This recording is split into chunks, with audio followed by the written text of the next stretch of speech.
Okay, and with that, I'd like to introduce Hans Wiik, who will be introducing the speaker today. Well, thank you, Sally. It's certainly a privilege as a member of the program committee and my honor to introduce my eldest son, John. I think all of you have John's bio in terms of his history. I can only relate that basically in the 70s, when I was finishing my graduate program at UC Berkeley in healthcare administration and public health, John was born in San Francisco, California, and I'm happy to report that some 25 plus years later, he has now got his master's degree in healthcare administration, and he's been leading a lot of work in healthcare reform. So he is as passionate as I am about what's going on in the world as to healthcare with respect to both access and affordability. So he's put together a slide deck that I think will be very helpful to the club because, as we all know, we have a healthcare system that's complex, it's hard to navigate, it's unsustainable, and we need to figure this out because it's important, as I think we all believe as Rotarian, healthcare is a right, and we need to make sure that we can help our members, our families, and everyone in our country understand that we've got to solve this problem. So with that, John, I'm going to hand it over to you. You've got your deck, and you can educate us as we move through your deck. Thanks, Dad. It's an honor to be introduced by your own father, I guess, and it's good to see a lot of people I know on this Rotarian club, Sally and Daryl and Dr. Lippitz and even Dr. Dubach from the past there. Last time I see you was probably 20 years ago, so great to see all of you. Thank you for taking time out of your busy day to do what you do for the Rotary, and then also just I'm honored to speak to this group of esteemed colleagues and folks just about what's going on in healthcare. I assume you guys could see my screen okay. My bio, as my dad said, is in the deck. I've published 2 books. If any of you want a book, I'm happy to ship them out to you. It's funny with all this COVID stuff. I'm actually the Amazon distributor just by how things were published and things. So I've got them laying in my basement, tons of cases of books. So happy to send them out to you if you need one. I'm going to talk today on my second book. It just came out here in January about healthcare evolution, helping providers get paid in an era of uncertainty.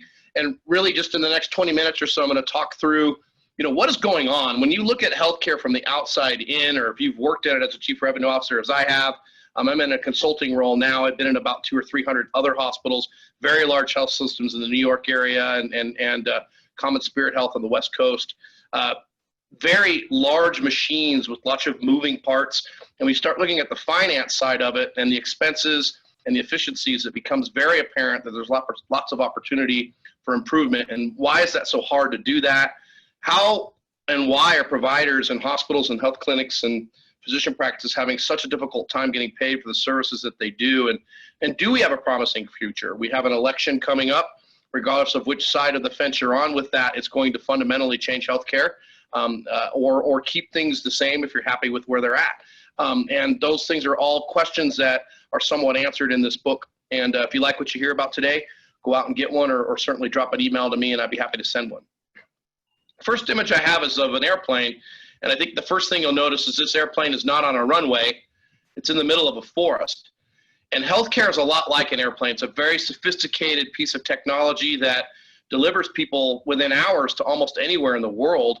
But yet this one is stuck. And I would argue healthcare in the United States is stuck as well. If you look really close, this is really stuck. There's an antenna there in the forest and someone has turned this into a home. And I don't think it's stuck through anyone's fault. I think if you asked any stakeholder in healthcare today, whether they be a politician, a chief executive officer, a growth officer, a revenue officer, a physician, anyone, they would tell you that they would not create the U.S. healthcare system that we have today. They would certainly point out areas of affordability, access, certain types of services that are or are not available to others, and most importantly, just how is it going to get funded and how are hospitals going to survive with all of the political and I would argue consumer demands that are being placed upon them going forward. So we have to get healthcare unstuck, and the book talks about that evolution that needs to happen to get this plane out of the forest and get it back on the runway and get it flying around and getting it designed like it's done, and being able to compete on a world level like we have with other countries. So I'm going to throw some numbers at you guys, and hopefully this will wake you up or it'll put you to sleep, one or the other. But I have a lot of numbers in my decks. Typically, these kind of fascinated me. But you're seeing primary care physician visits, that green bar, that hunter green bar there, drop pretty significantly in the last decade, about 100 less visits. And with that, that connection to wellness and health, I think, is diminished. And you're seeing emergency department and outpatient visits climb. And those, to me, indicate that there's a disconnect between managing care and reacting to care.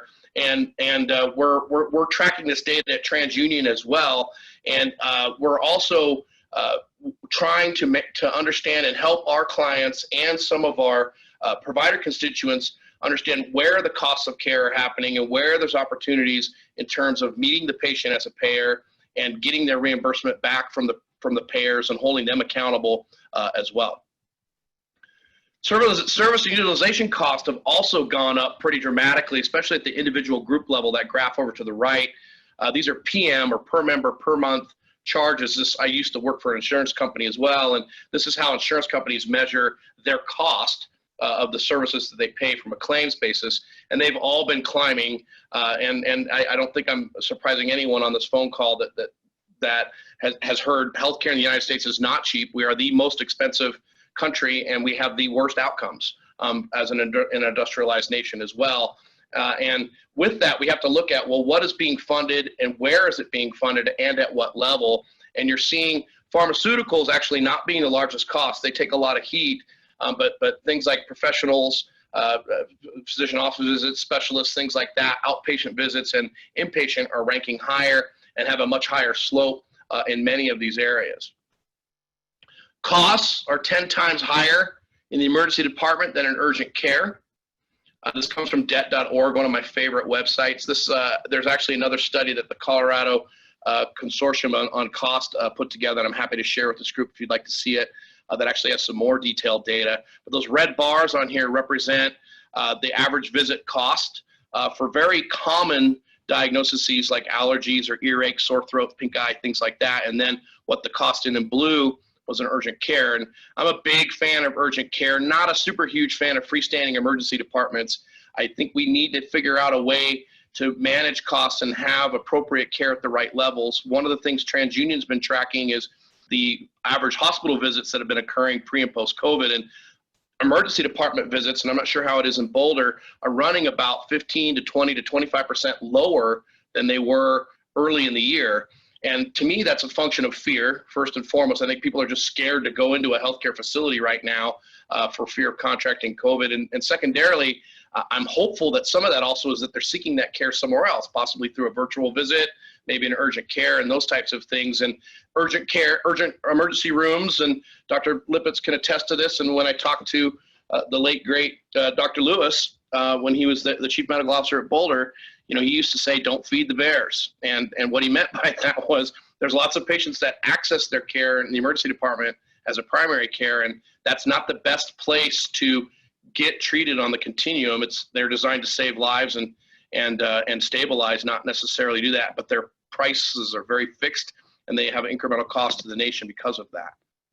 Hospitals had very narrow margins. Kaufman Hall, one of my favorite places to go check out what's going on with the market for margins and things. I could send this a report along to you. They have a flash report there in the lower right corner if you're fascinated by this data that comes out every month, and they talk about what the operating margins were by bed size, by parts of the country, and they were already in some level of fragility before this happened. Single-digit margins through 19 there, that blue, and then a dramatic drop in margins in March, April, and May. And with the CARES Act, even that yellow bar, that $200 billion with a B dollars that was given out, about half of that's been dispersed to hospitals, still are running in the red, and most hospitals will remain in single to negative operating margins through the rest of this year and likely into Q1 of next year, depending on their financial position going forward. So I joke in the book about how the U.S. healthcare system has really became a sick care system. It's treating and reacting to things generally for most of the population in a reactive mode and not in a proactive mode. And it's not investing in things like social determinants of health, or Boulder's actually an exception to this rule. I like sharing my time at Boulder when I was there and saying, you know, hey, in Boulder, we had patient-centered medical home, and that's really cool. And that allowed patients to be treated where they needed to, and you were treating them on a continuum and being preventative instead of reactive and doing those things. That model is actually very unique in Boulder, and you're very blessed and gifted to have something like that there. In other areas like Dallas, Fort Worth, or in Georgia or Southern Florida, and other hospitals I've been at, they see most of their patients in the emergency room, and they don't have a lot of ancillary and primary care to help with that model to move things along. And it's became this sick care system that's, one, very inefficient, and two, very expensive to manage. Journal of American Medicine indicates that about 25%, almost $1 trillion of healthcare is waste, and that could be saved through some level of intervention, be that through optimizing care delivery, right care, right time, right place, having an appropriate price, coordinating care between post-acute into skilled nursing, home health therapies, those types of things, patient-centered medical home. And then, you know, that light blue bar is an overtreatment or low value care. I used to call that CYA care. A lot of litigation happens in healthcare, and we are a very litigious society as well. And a lot of physicians, unfortunately, have to order things just to stay out of court. There's fraud and abuses there as well, but it's one of the smaller categories. So social determinants of health are one of my passions now. TransUnion's actually playing in this space. We acquired a company out in Florida about 4 years ago that is tracking a lot of individualized and community-based data surrounding these instabilities from an income, housing, transport, food standpoint. And you're seeing large health systems like Geisinger or ProMedica or others create food pharmacies, and they're writing scripts for folks to have carrots and salads and apples and oranges and whole grain breads instead of going to 7-Elevens and the cheeseburger place. And we start talking about whether people reside in a food desert or a food swamp. A food desert would be a place where there's no geolocation of fresh food within miles of where they live. And so their only choice is to go to the gas station or the convenience store and get a bag of chips and a Slurpee, and that's their meal. And that leads to things like diabetes and obesity and other things. Or they don't have transportation. They can't get to a physician office visit to be able to fill their scripts or get to see that, and they don't have access to a bus system. And so we're looking at how far people are away from different buses and airports and even whether Uber or Lyft are engaged in their societies to allow for those things to occur. All these relate to mortality and morbidity, and really what are the overall outcomes. Healthcare really, believe it or not, impacts about 20% of wellness or overall good in that reactive way. The other 80% of someone's wellness and where they're at really comes from how and where they live and how their lifestyle is. And so all these insecurities are something that the book talks about. And TransUnion is really cool because we've got a very large data set that looks at a lot of these things and are trying to do interventions at the hospital level as well as we move forward. With all of this, you're seeing disruption from these other entrants. Walmart Health has created about 10 hospitals in the South, and these hospitals have a fee schedule that's posted right there. And you can get dental, hearing, urgent care services, primary care services, and vision, and it looks like a Walmart when you walk in and out of there. And they're expanding, and they are the largest employer in the United States, and they know that, and they are creating their own health system. And that's something that hospitals need to look at as they move forward. CVS, Target, and Walgreens are also creating these clinics, and you or your family may have been to these. These are also slowly chipping away at hospital volume, and the book talks about, what is the level of care, what's the Joint Commission, is the quality the same, those types of things as you go here. These places certainly are more efficient, they are more inexpensive, or they're inexpensive, and they are, one would argue, more effective at a lot of the primary care types of things that are there from an outcome standpoint, because the patient's more likely to go to these when they're there filling a script or getting their groceries or those types of things. Is the quality of care the same? Probably not, but I'm seeing hospitals start to partner with a lot of these non-traditional entrants to where, you know, Boulder Community Health's logo is inside a Walmart, for example, or inside of a Target, and that physician clinic actually rotates its docs through that clinic to allow for that type of model to occur where you're meeting the patient as a consumer and where they're getting their care. And that bait, if you will, I love this slide, allows you to capture those patients and really get them involved upstream so you're not treating them in a sick care model and more in a preventative care model.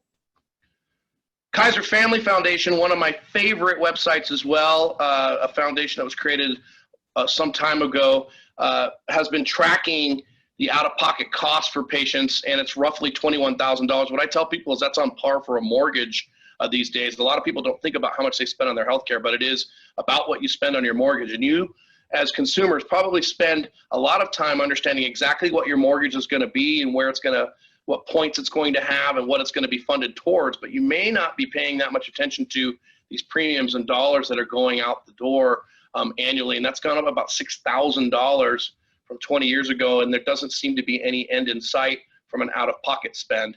Employers represent the lion's share of the funding that goes into healthcare.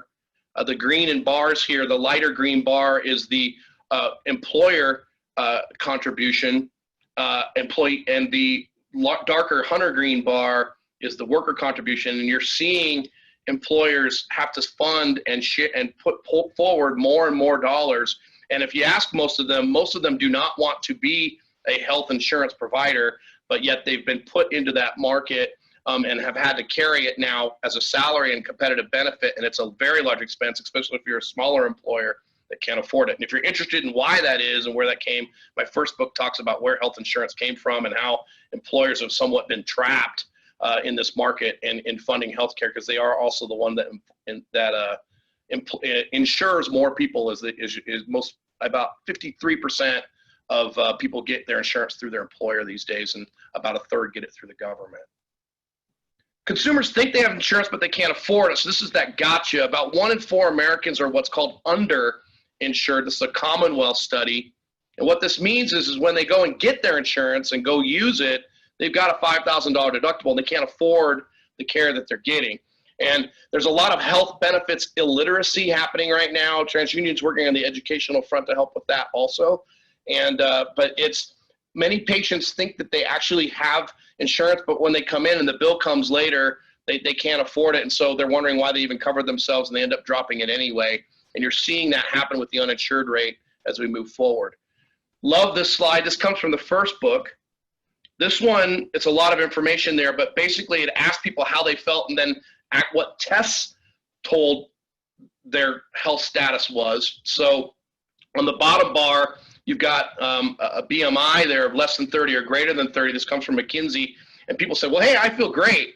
In fact, 60 or 80, almost 95% or 93% of people said they felt great and they're at low risk. But when you look at the actual conditions that they have, they may have diabetes and congestive heart failure, but they still reported themselves to be in excellent or very good health. So there's a disconnect between what people think they are and whether they're not. And the book talks a lot about what society has said they feel they are healthy or not. I read something today that there is no state in the US right now that has an overall obesity rate less than 10%, which is really, really scary. And Colorado, we can all give ourselves we were one of the best states in that study. I'll forward that along if people want to see it. Bankruptcy, because of the cost of healthcare, is still the #1 issue that causes that is medical. I hate saying that. I speak nationally probably 20, 30 times a year now. Been doing it for about 5, 6 years with TransUnion.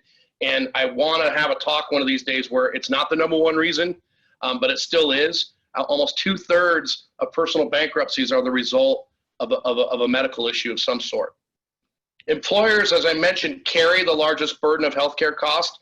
I showed you that earlier. They represent about 60%.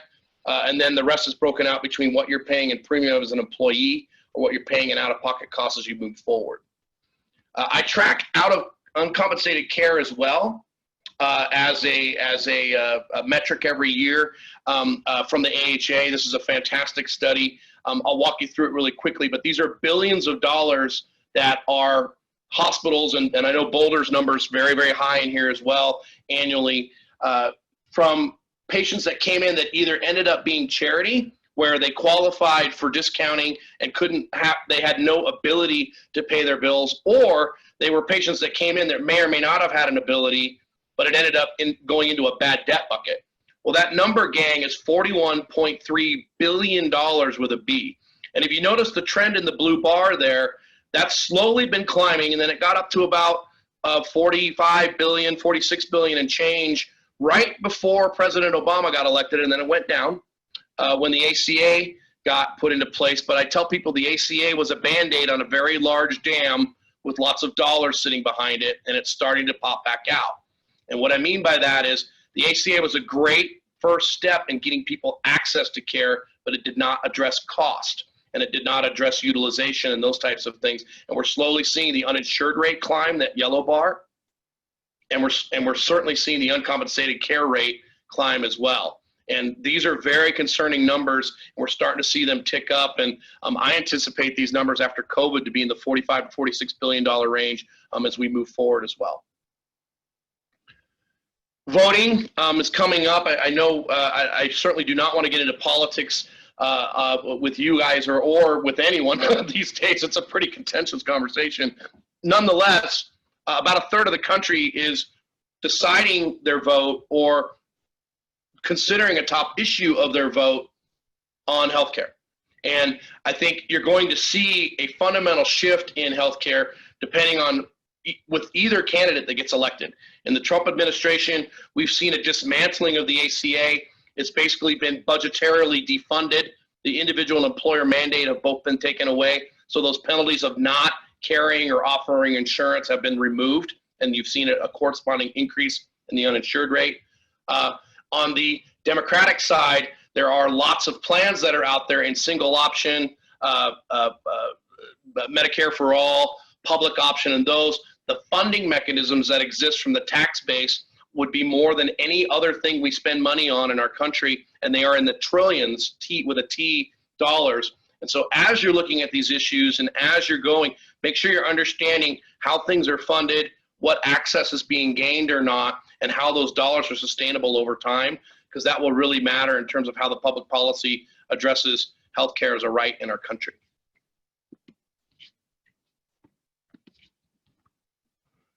Most Democrats agree on health reform, but don't necessarily agree on how to do it.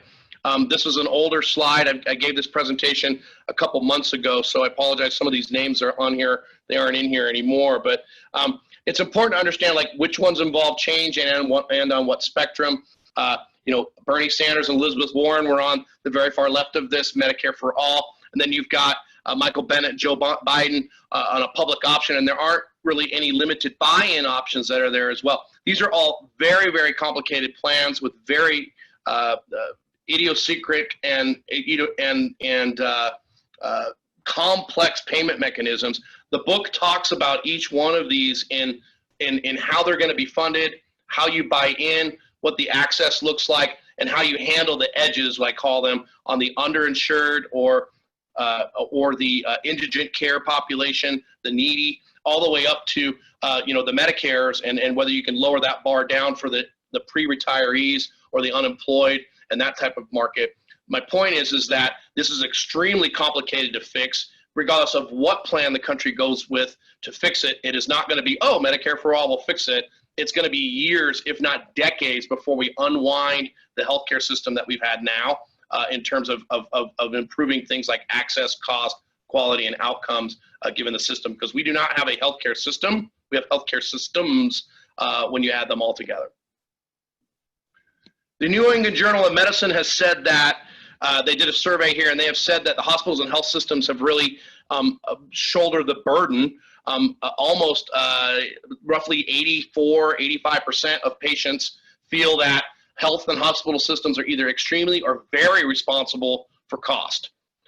They put clinicians as a secondary blamer, if you will. They put the government as third and then themselves as fourth. So hospitals actually have a mandate that's coming out January 1. I presented on that nationally yesterday, where they have to post their negotiated rates. and AHA sued the federal government and lost. So we'll see where we'll end up with that. I don't think it's going to go to appeal or get decided. So on January 1, or a Christmas present in 2021, hospitals are going to have to really show what their rates are with payers. And I don't know if that's going to help a patient because it's pretty complicated. And things like estimators and having financial conversations and engaging with them with assistance and things like that are a better approach, in my opinion. But the government's starting to fix this stuff for us versus others. Virtual health is also something that's came out of COVID. This study says that 1 in 5 visits overall will be replaced by virtual health in the coming decade. And I think that's $250 billion, or 20% of all Medicare, Medicaid, and commercial spend could transition from an in-person visit to a virtual visit. And we're seeing a lot of that happen now. And you could debate this on either side of the fence in terms of where you're going to end up as from a quality or a face-to-face visit. I think it's going to vary by demographic. I think, folks that see Dr. Lipitz in her office are really going to be, they're going to have different ones that are perfectly fine having a virtual visit. There's going to be ones that want to come in, and maybe that's a function of their generation. Maybe the boomers want to come in and the millennials don't. You're going to have a hybrid model, I believe. And COVID forced a exclusive virtual model there for about 6-8 weeks for most physician office visits. And I think we'll continue to see that as we move forward. Smart medicine, one of my favorite chapters in the slot in my book is called Beam Me Up. This thing you're seeing here is the first tricorder. It actually was created by a company called Ngenix, and I can get you the information from the book.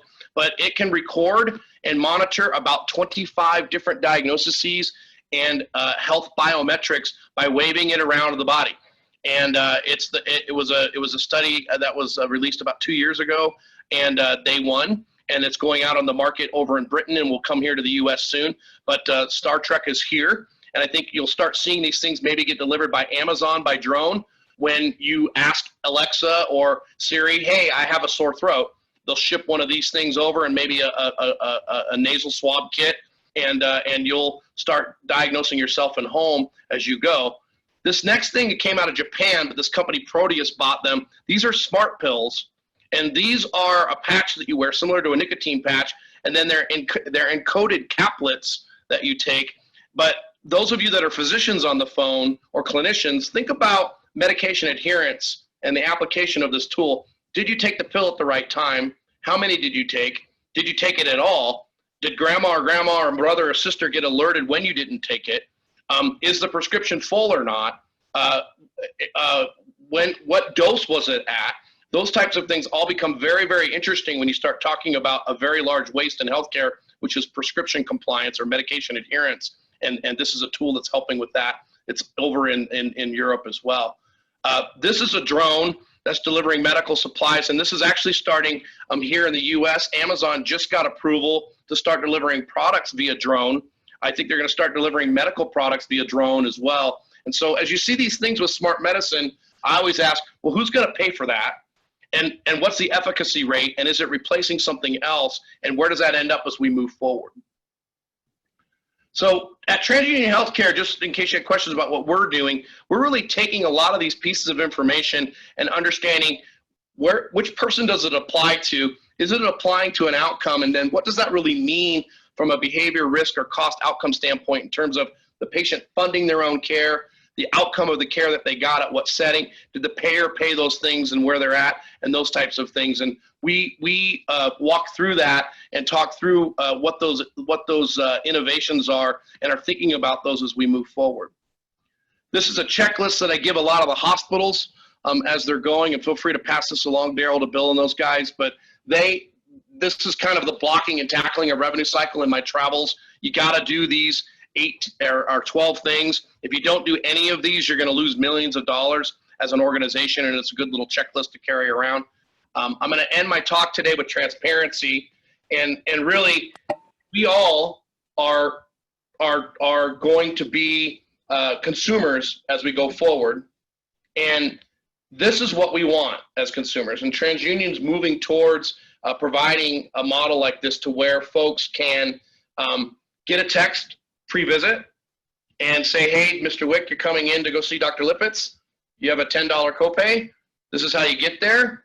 Or you're coming in for your hip surgery. This is how much it costs. Do you need charity? Do you need a payment short-term over loans? Those types of things. Do you have questions for Dr. Lippitz or Dr. Dubacher or others as you come in?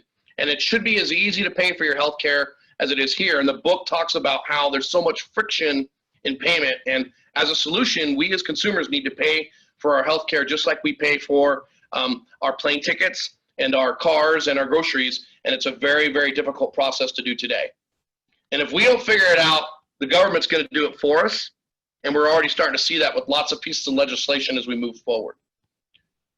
This is the last quote or last page of the book in the last sentence, and I put it out here in front of you, then I'll open it up for questions. But each of us in the industry has a choice. We can lead, follow, or get out of the way, take action, but don't be complacent, be bold, I dare you. Your patients, our industry, and our future will ultimately thank you for your actions. So I know I ran over a little bit, but I'll turn it back to you guys to open it up for questions, and I hope you enjoyed that. Thank you very much, Jonathan. We've got about 10 minutes for questions. So we'll take the first question from Bill Anderson. Bill, why don't you unmute yourself? Yes. Jonathan, thank you so much for coming to speak with us today. Welcome. I have a law firm and employ some folks, and I know that for us, the skyrocketing cost of healthcare is a big deal. I know it is for lots of other folks on here. We've got offices in DC, New York, and out here in Boulder, and we spend twice as much money on health insurance as we do on offices. I mean, it's a little wild. But I was curious, one of the slides that caught my attention was the one about the delta between the cost of emergency room care and urgent care. And I'm wondering whether the delta there is justified in actual overhead to the medical facilities, or whether there's other factors at play that are driving that 10x cost. Yeah, I think there are, and you'll hear hospitals, position a little bit with this as well. It certainly is a lot less overhead to operate in urgent care. The licensure, the competency and level of staff that are involved there are less. What we've talked about at TransUnion and what I've been communicating in several press releases, and you can look them up, is, hey, with COVID, it's a great example. We saw emergency visits go down 50%, like half. We saw elective care visits go down to nothing. And, heart attacks and strokes and diabetes, all those things didn't stop because of COVID. Those patients still needed care. Where did they get it? Did they not get it? Or did they go somewhere else to get it? Or did they have a virtual visit in its place to get it? And so to answer your question in terms of cost, I think a lot of patients go to the emergency room because they're open and they're known. And they don't really shop for urgent care or virtual care visits and use that as another place. And yes, they are more easy to run, I would use that word, and less costly. But I think hospitals are going to have to pivot and really position themselves to have urgent cares, because I don't think they're ever going to get this emergency volume back. And their primary care and urgent care volumes are really where they could feed a lot of that patient volume to, and treat 90% of the things that happen there at a much lower cost, and that would benefit lower costs for the country. Great, thank you.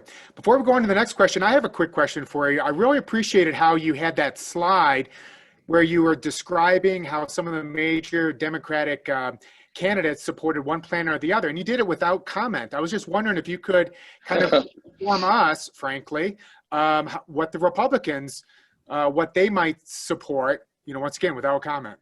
Yeah, the Republicans don't have right now a plan that's firmly baked based off where they're at. So if you go to Trump's website and you go to Verma and some of the other folks' and Mitch McConnell's pages, they don't have a health care plan other than a block grant program for Medicaid that specifically addresses access for those that don't have an input into the system now.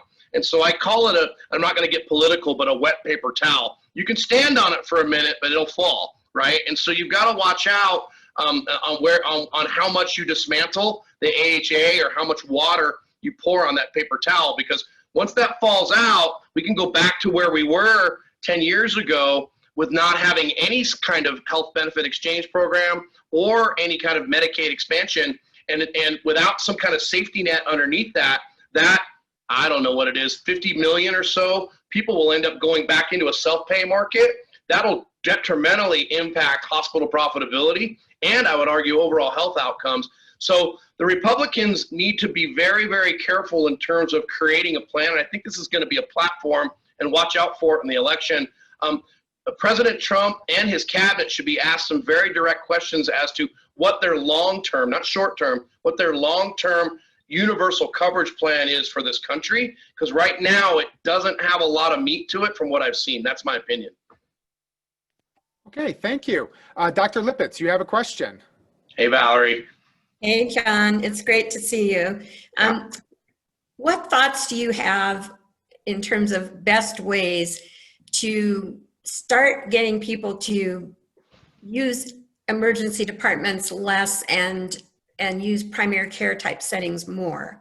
Yeah, I think that's a fantastic question. So I've seen this. I don't know if Boulder's doing it or not, but I still go see the doc. You'd be proud of me once a year. But they on the back of the doors, I've seen things like a restaurant style type model, and I think that makes a lot of sense. So they'll have $1 sign for primary care, and on the other end, they'll have $4 signs for emergency care and a list of diagnoses.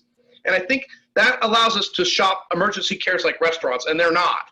But we have to link it somewhere to get to that, over that benefits literacy hump that's there. And the book talks about a lot of different strategies there, but people need to understand that there's a choice and that they're gumming up the works in the EED. That's a lot of fixed resources for things that are really there to deliver babies, put arms back on people, do burns, make the heart go again, those types of things, versus stuff that's done in your office that you need to see that you could have prevented some of those things from happening as well. That's one idea. Another really surrounds some of those mobile strategies, and I have another deck I can send you that talks through, hey, I sprained my ankle, where can I go? And it gives you those options. My last point is I was at HIMSS, which is a huge conference, a huge medical conference 2 years ago.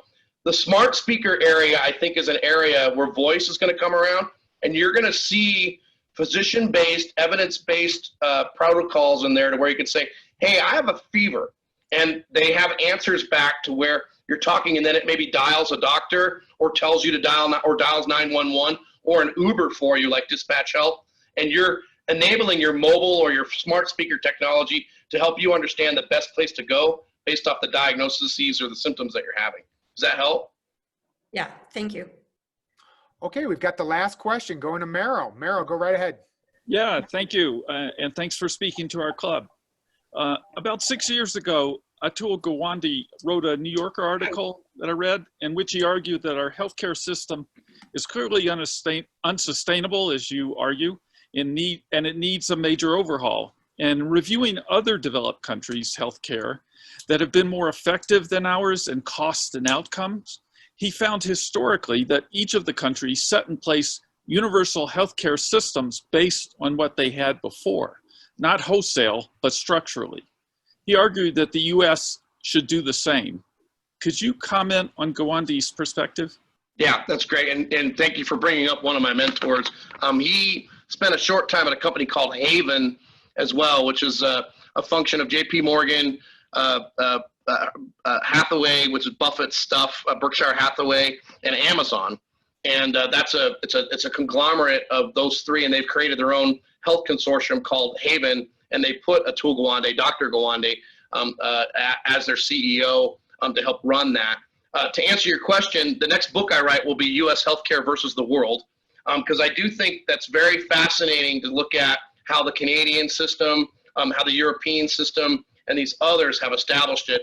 The first book, if you read it, will frustrate you immensely because universal healthcare or different models of healthcare that would have allowed us to be in the position that those other countries are today were refused politically at least a half a dozen times through the legislature, if you go look. And it's been interesting.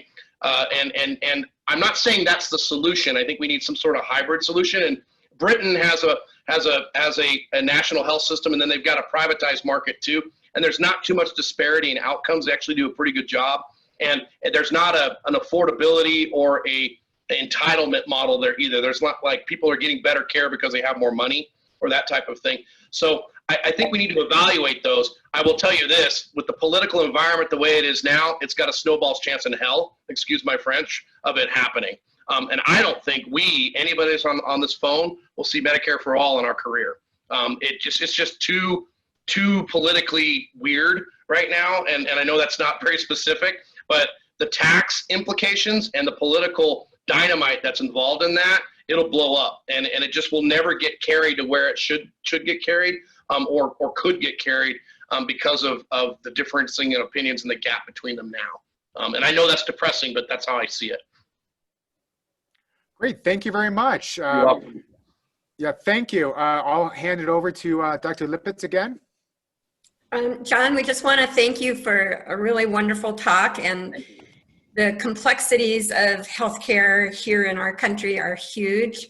And as you said, trying to figure it out isn't going to be an easy fix in a few years. So thank you for addressing all of that.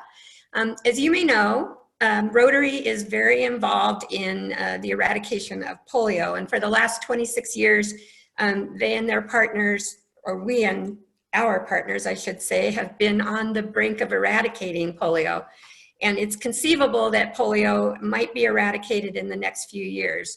The wild virus is only still existing in 2 countries, so we're almost there.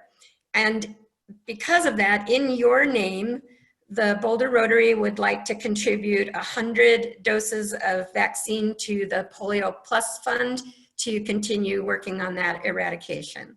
Thank you so much, John. That's awesome. Thank you.